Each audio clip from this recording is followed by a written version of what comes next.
Ассаламу алейкум туғандар. Назарыңыздарда қайрадан эле базар жоқ каналы. Бүгін мен Бишкек шаарынын чыгыш тарабы Каражыгач конушунда турам. Ошол жерден бир сатылуучу үй бар экен. Азыркы чыгарышта сиздерге ошол жөнүндө маалымат берейин деген.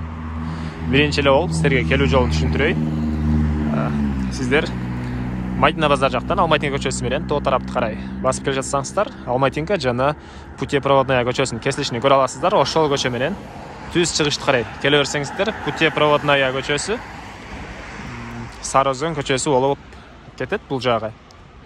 Анан ошол көчөнү оң тарабына карап келгениңиздерде Сарыөзөн көчөсү 32-чи үй сатылат тугандар. Мынакей бул сатылуучу үйдүн көчө тараптан көрүнүшү тугандар. Анан Каражыгач конушу жөнүндө айтсам, бул жакта мектеп, садик, мечиттер бар экен. Бул Сарыөзөн көчөсү менен түз эле чыгышты карай кете берсеңиздер учкунга, бир аз өйдөрөөк тарап менен барсаңыздар, Туңгучка бара алат экенсиздер.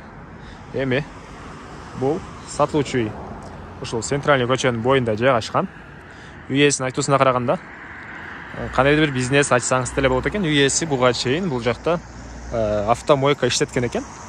Азыркы учурда кандайдыр себептерден улам иштетпей эле койгон. Кыскасын айтканда, жол боюнда жайгашкан тугандар. Магазин же болбосо кандайдыр колуңуздан келген бизнес же ишкердик кылсаңыз болот. Андан ары бул сатылуучунун көчө тараптан көрүнүшү. Көрүп турганыңыздардай ворот орнотулган, блок менен тегерентеп тосулган тугандар. Андан ары короосуна кирейин.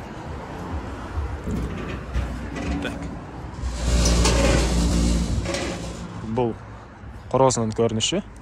Жердин аянты 5 соток экен. Документтер боюнча кызыл китеп, техпаспорт баары бар экен тугандар.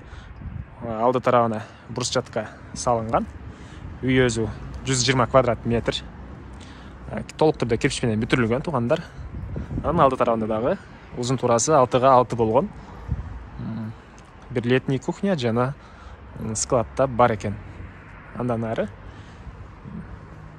суу, свет, газ, канализация баары центральный экен тугандар. Дагы негизги эмнени айтпадым, негизги маалыматтар боюнча аларды баарын айттым. Эми азыр сиздерге кирип үйдүн ички тараптарын бир көргөзөйүн, андан соң дагы короосуна чыгып бул жактагы летний кухня жана башка маалыматтарды да берем. Так. Үйгө кирерде эле мындай тепкичтер орнотулган тугандар. Тепкичтин өйдө тарабына брусчатка чапталыптыр. Андан ары киргенде коридор жайгашкан тугандар. Узун турасы 2,5га 5 көрүнөт. Дуалдары МДФ, потолок, натяжной потолок, пол, кафель экен. Так, ошол жерден оң тарапка киргенде башка бөлмөлөргө, сол тарапка киргенде бул жакта душ, ванна, туалет бар экен. Андан кийин бул жакта кийим илгенге мондай бир аз жерде бар экен тугандар. Так, сиздерге биринчи бул жактагы бөлмөлөрдү көргөзөйүн. Оң тарапка киргенде эле кухня жайгашкан. Дуалдары обой, потолок, натяжной потолок, пол, ламинат экен тугандар. Кухняга көрө турганыңыздардай мебелдер орнотулуп, ички тараптан суу да чыгарылыптыр. Анан ошол эле кухнядан түзөлө өтүп кетсек, бул жакта паровой отоплениянын топкасы жайгашкан. Сиздерге бул жөнүндө айтмапмын. Паровой отопление бар үйдө. Газ, суу, свет, канализация баары центральный. Ал жөнүндө кайра бир жолу эскерте кетейин. Андан кийин ушул кухня менен түзөлө өткөн дагы бир коридор. Бул коридордон оң тарапка киргенде зал, түз өтсөк дагы бир бөлмө. Бул бөлмөнүн узун турасы 4х3. Түштүк тараптан бир пластик терезе орнотулуптур. Ар бир бөлмөдө паровой отоплениянын батареялары орнотулган тугандар. Дуалдары обой, потолок, гипсокартон экен бул бөлмөнүкү. Андан кийин кайра чыгып ушул бөлмөдөн оң тарапка киргенде бир детский бөлмө жайгашкан. Узун турасы 3,5га 2,5. Дуалдары обой, тоо тараптан бир пластик терезе орнотулган. Пол жыгачтан болгон пол экен. Эми андан кийин коридорго чыгып түзөлө өткөндө бул жакта зал жайгашкан тугандар. Узун турасы 6,5 3 жарым, дуалдар обой, пол жыгачтан болгон пол экен. Потолок натяжной потолок туугандар. Түндүк тараптан 2 чоң пластик терезелер орнотулган. Отоплениянын батареялары да коюлган туугандар. Окей. Эми андан ары сиздерге санузелди көргөзөйүн да. Андан соң короосуна чыгып, дагы башка маалыматтарды берейин туугандар. Кайра эле мен коридордомун, кире бериштеги туугандар.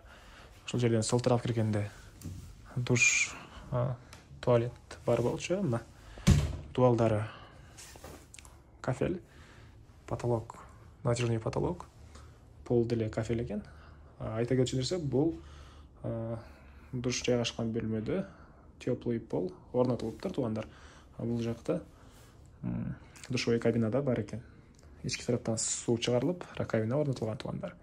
Андан кийин эми короосуна чыгайын да. Айта кетчү нерсе, үйдөгү мебелдер калат, бытовой техникаларды алып кетет экен туугандар. Кухонный мебель жана башка кээ бир мебелдер калат экен. Бытовой техника, кир жуугуч машина жана башка бытовой техникалар болсо алып кетет экен туугандар. Андан ары кайра эле мен үйдүн короосундамын туугандар. Эми алды тарабындагы 6 калыптуу болгон летний кухня жана бир складты да көргөзөйүн. Блок менен бүтүрүлгөн. Түндүк тараптан бир чоң пластик терезе орнотулуптур. Алды тарабында мындай лестница. Окей, эки. Ал жакта бир склад. Жок, склад дейм, очоккана. Бул жакта бир летний кухня туугандар. Бираз адашуулар болуп турат. Ал үчүн кечирим сурайм. Бул летний кухня. Узун турасы 3,6, потолок гипсокартон, дуалдар обой экен, пол ламинат туугандар. Окей.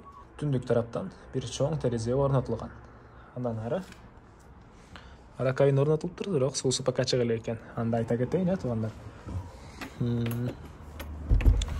Бул жакта очок.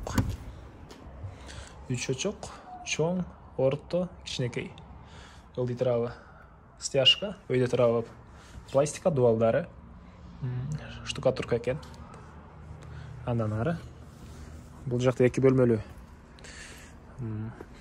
мондай временкага фундамент да коюлуптур. Узун турасы 3,9 көрүнөт. Так өлчөгөм жок туугандар. Анан ички тарабына мынтип топуракта толтурулуптур. Эми бул үйдүн түштүк тараптан көрүнүшү. Бул жакта бир склад, үйдүн тышкы тарабындагы туалет жана ал жакта көмүркана бар экен. Бул склад деле блок менен бүтүрүлгөн. Үй тегеренте блок менен тосулган туугандар, мынакей. Эми негизги маалыматтарды дагы бир жолу кайталап кетейин. Суу, свет, канализация, газ бар, паровое отопление топка менен иштейт, котел менен иштейт. Үй толуктуу эле кирпич менен бүтүрүлгөн, 120 квадрат метр туугандар. Фундаменти 1 метрге бийиктикте куюлган. Эки жолу эскерткенсе, мен бат сүйлөгөнүмө байланыштуу кээде видеонун башында айтканым эстен чыгып калаптыр. Кээ бир көрүүчүлөрүбүз ошого эки жолу кайталап коюп жатам туугандар. Бул деле көрүүчүлөрүбүздүн суранычы. Эми бул үйдүн баасына $68,000 деп атышат. Сүйлөшүүлөр болот, эсин номерин экранга жана описанияга калтырам туугандар. Анан эгер сиздер ушундай сатылуучу үйлөрдү көбүрөөк менин каналымда жокторун да көргүңүздөр келсе, Телеграмга үй жер деп издеңиздер, ошол жакта сатылуучу үйлөрдүн группасы бар. YouTube каналымда жок сатылуучу үйлөр деле ошол жакта кездешет туугандар. Анда эмесе, мен сиздер менен коштошом. Кийинки чыгарышка чейин саламатта калыңыздар.